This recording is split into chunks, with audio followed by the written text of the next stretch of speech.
Los que están en YouTube me ven.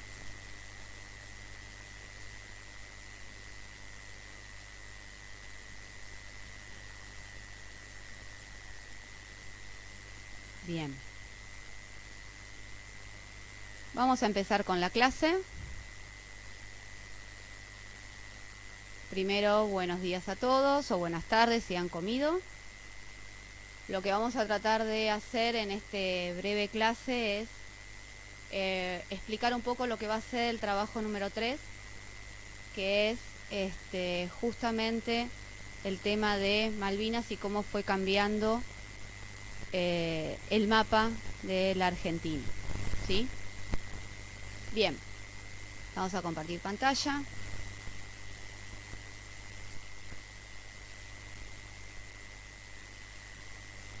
a correr esto.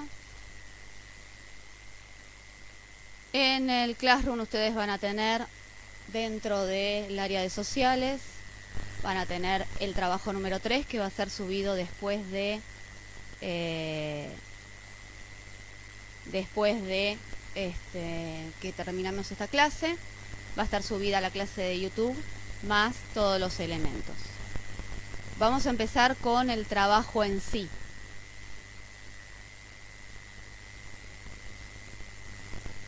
El trabajo número 3, como les venía diciendo, vamos a terminar el tema de la soberanía territorial. ¿Sí? Habíamos hablado la otra vez del tema que era soberanía, era tener ese poder real sobre los territorios que tenemos, ¿sí? Y si vemos los mapas de la Argentina, fíjense, el primero va a ser del Virreinato del Río de la Plata y cómo fue evolucionando. Igual ahora se los voy a mostrar correctamente desde un PowerPoint. Vamos a ver que hubo diferencias, que Argentina ha perdido y ha ganado algunos terrenos. En la actividad 1 van a tener que trabajar con esos mapas y trabajar con el concepto de desierto. Tengo acá un micrófono que me han prestado porque el mío se me ha roto. Sí, que ahora lo vamos a explicar. Y después el tema de la importancia de los recursos naturales en la región malvinense.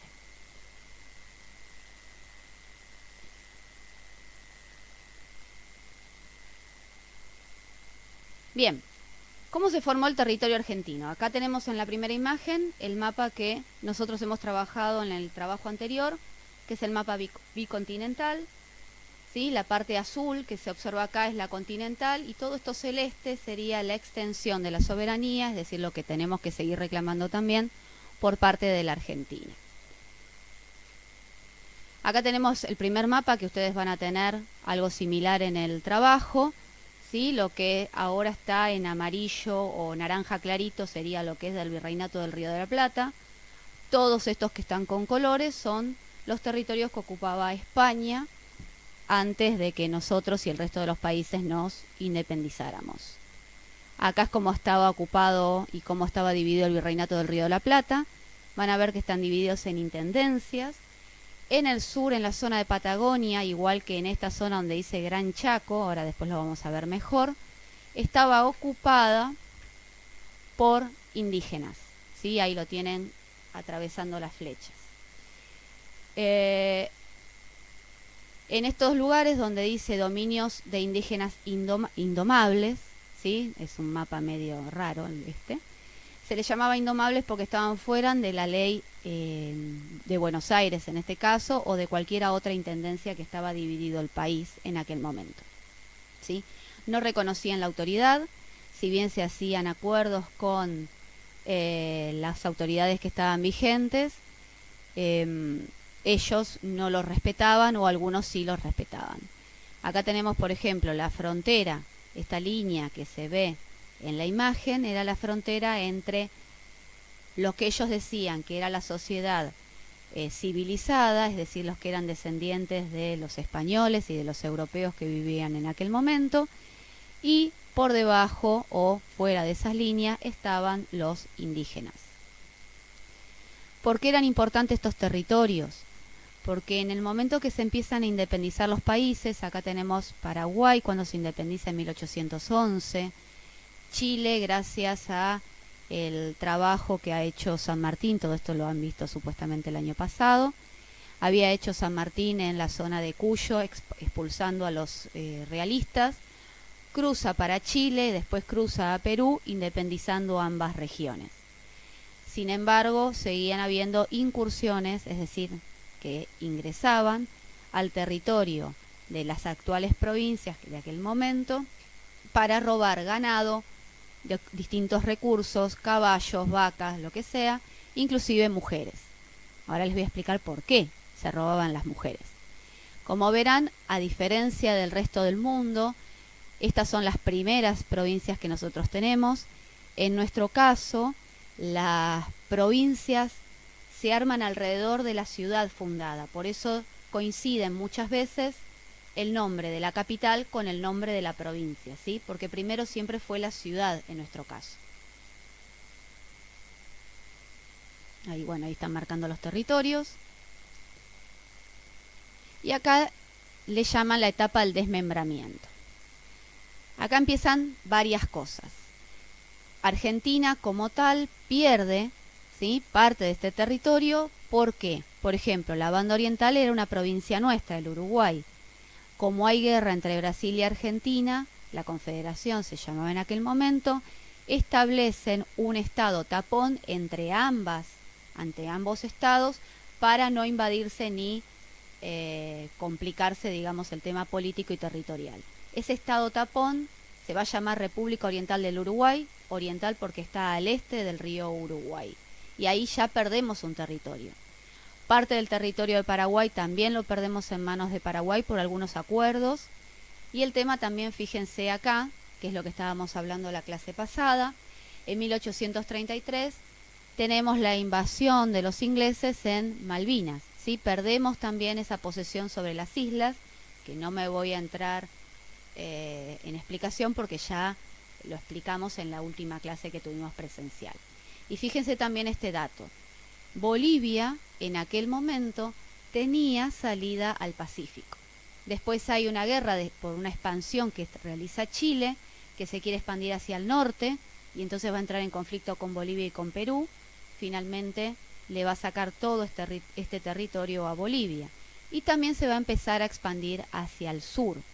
Cuando se expande hacia el sur, va a empezar a movilizar, como acá están las flechas estas rosas, van a empezar a movilizarse los indígenas que vivían en ese lugar, que se llamaban mapuches o araucanos, y van a empezar a invadir lo que nosotros actualmente le llamamos Patagonia. Cuando invaden estos araucanos la Patagonia, empiezan a matar y a ocupar el territorio de los indígenas argentinos que estaban en ese momento, que eran los tehuelches. Ante todo este avance y la pérdida de territorio desde el norte y desde el sur, el ejército y el gobierno de aquel momento, que acá sí ya entramos en el tema del trabajo 3 y lo que vamos a trabajar después, decían que había que ocupar efectivamente el territorio. ¿Por qué? Argentina en aquel momento empieza una gran producción de cereales y productos agrícolas ganaderos que exportan al mundo, ¿sí? Ese modelo se llama, como lo dice acá el lapicito, modelo agroexportador. ¿Sí? En algún momento quizás habrán escuchado que Argentina era potencia, que Argentina era el granero del mundo, justamente en esta época, porque le vendíamos al... Buen día. Buen día, silenciate por favor. Entonces hay que empezar a tener territorio para empezar a cultivar y a criar ganado para poder vender cada vez más al exterior. Organizan estas campañas militares, ¿sí?, hacia el norte, hacia la zona de Chaco en 1883, y a partir de 1879 empieza la conquista en Patagonia, ¿sí? Se empiezan a conquistar, muchos dicen que es un genocidio porque en términos de aquel momento no existía el término genocidio, por lo tanto no se puede aplicar, pero muchos indígenas fueron desplazados, asesinados, capturados por la rebeldía que establecían. Si hay algo que no entienden, me van diciendo o van chateando por YouTube y yo les voy contestando. Por eso el tema de la conquista del desierto. En realidad que eso es una pregunta que ustedes van a tener en el trabajo. ¿por qué desierto si estaba ocupado? Y su ambiente y su relieve no es de desierto, como lo conocemos en cualquier desierto del mundo, sino en la concepción de esa época solamente podían ocupar los territorios que formaban parte de la Argentina aquellos que aceptaban las leyes del gobierno y además eran la mayoría descendientes de europeos. Entonces es desierto de personas blancas y personas que aceptaban las leyes y la normativa que estaba vigente en el país. Entonces hacen estas campañas porque también los indígenas que yo les había comentado, los indígenas que vinieron de Chile, no respetaron ningún acuerdo previo con el Estado argentino, cosa que sí lo hacían los indígenas que vivían ya en ese territorio. Entonces lo empiezan a ocupar y empiezan a avanzar. Y yo les había comentado antes que también no solamente se robaban a través del malón, el malón es cuando van muchos indígenas juntos y atacan, roban rápido y se van, ¿sí? Se robaban también mujeres. ¿Por qué se robaban mujeres blancas? Estas cautivas se reproducían con ellos y obtenían, supuestamente para el pensamiento de la época, ahora sería una locura decir esto, pero en aquella época se quería limpiar la sangre indígena. Entonces ellos se robaban a las mujeres blancas, tenían hijos, y esos hijos que tenían ya no eran indígenas puros, sino que ya tenían una porción de su sangre como personas blancas.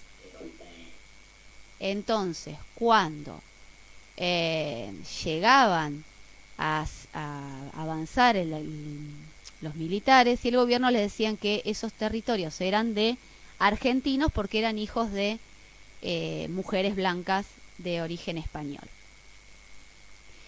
Esos territorios, que acá lo tienen en naranja oscuro, esos territorios eran los que eran ocupados por los indígenas y que no van a ser provincias directamente, sino que van a ser territorios nacionales. Y esto también tiene que ver con el trabajo 3. ¿Sí? Estos territorios nacionales estaban en manos de el gobierno nacional y hasta que no cumplieran con ciertas normas de cantidad de población determinada, fundación de ciudades determinadas, no se iban a transformar en provincias. Todas las que están acá fueron provincias entre el 43, 44, 45, todos los años se iban sumando cada vez más, hasta el 52, durante la época del gobierno de Perón, salvo Tierra del Fuego, que lo va a hacer en 1991 porque hasta esa fecha no cumplía con la normativa de ser provincia. Desde el 1939 hasta el 52 vamos a ver este mapa en la Argentina. ¿Por qué? Porque se está produciendo la Segunda Guerra Mundial en Europa y en todo el mundo, y habían encontrado en esos momentos submarinos, por la zona de las Malvinas también, submarinos que eran de los nazis, los alemanes, y también de los submarinos que eran de los aliados. Como nosotros éramos neutrales, no participábamos ni de uno ni de otro, nosotros teníamos peligro de que nos invadieran la Patagonia y tomaran nuestros recursos. ¿Cuáles son los recursos importantes que hay en esta región? Petróleo, gas natural, el agua, que nosotros lo habíamos visto la otra vez en forma de hielo, que hay que cuidarla. Entonces crean, entre medio de estos dos territorios nacionales, la Comandancia Militar de Comodoro Rivadavia. Cuando finaliza la guerra y en 1952, cuando hay un golpe de Estado con Perón, o sea que lo sacan a Perón, esta parte de buen día. Esta parte del territorio se transforma nuevamente en parte del territorio nacional.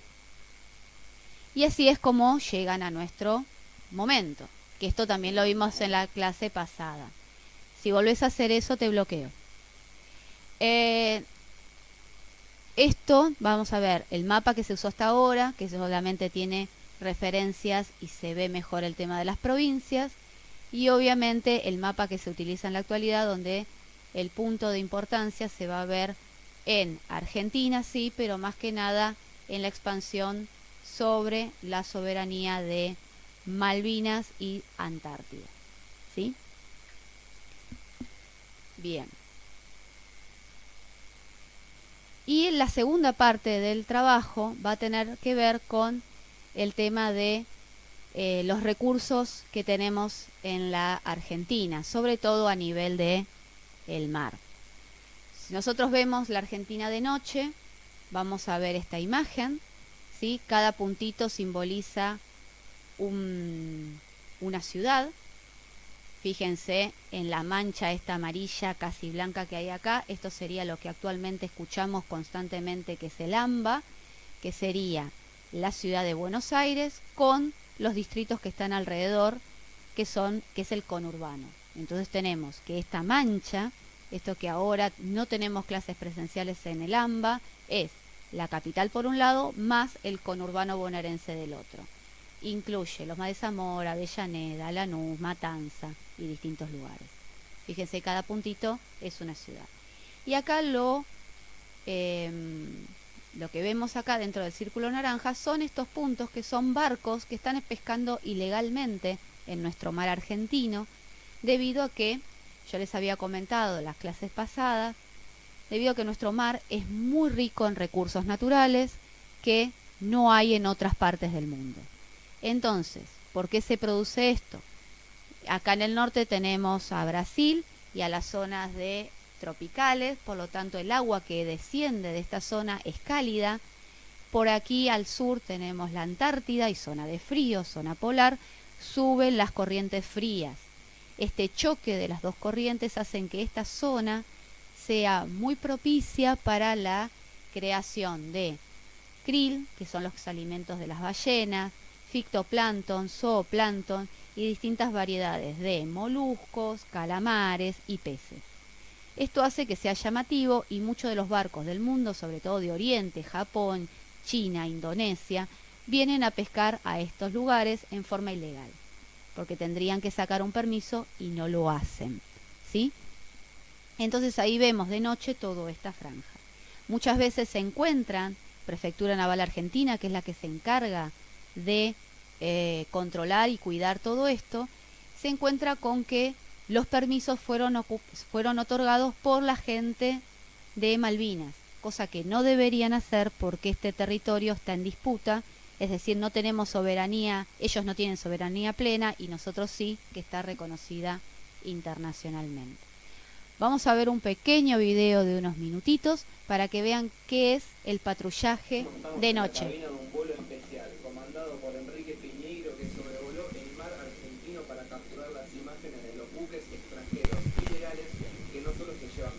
Y calamares argentinos, sino que también generan una destrucción irreparable en el ecosistema marino de nuestro país.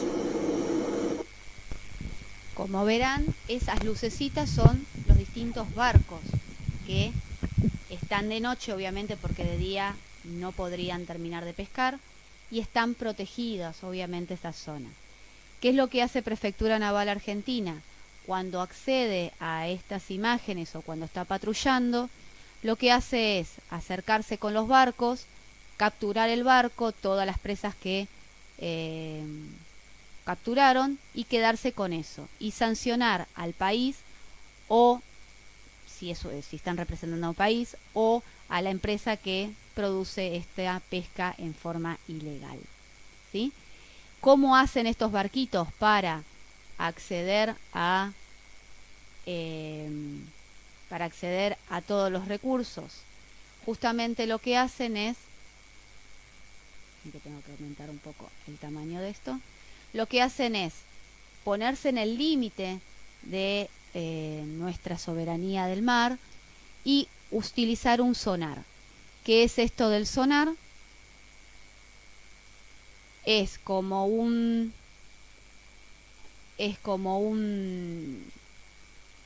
parlante gigante que se pone hacia el agua, emite sonidos y lo que hace es llamar a los peces, llamar al krill, llamar la atención, y cuando se ponen del otro lado de la línea de acceso o de límite que tenemos en el mar, recién ahí los pescan.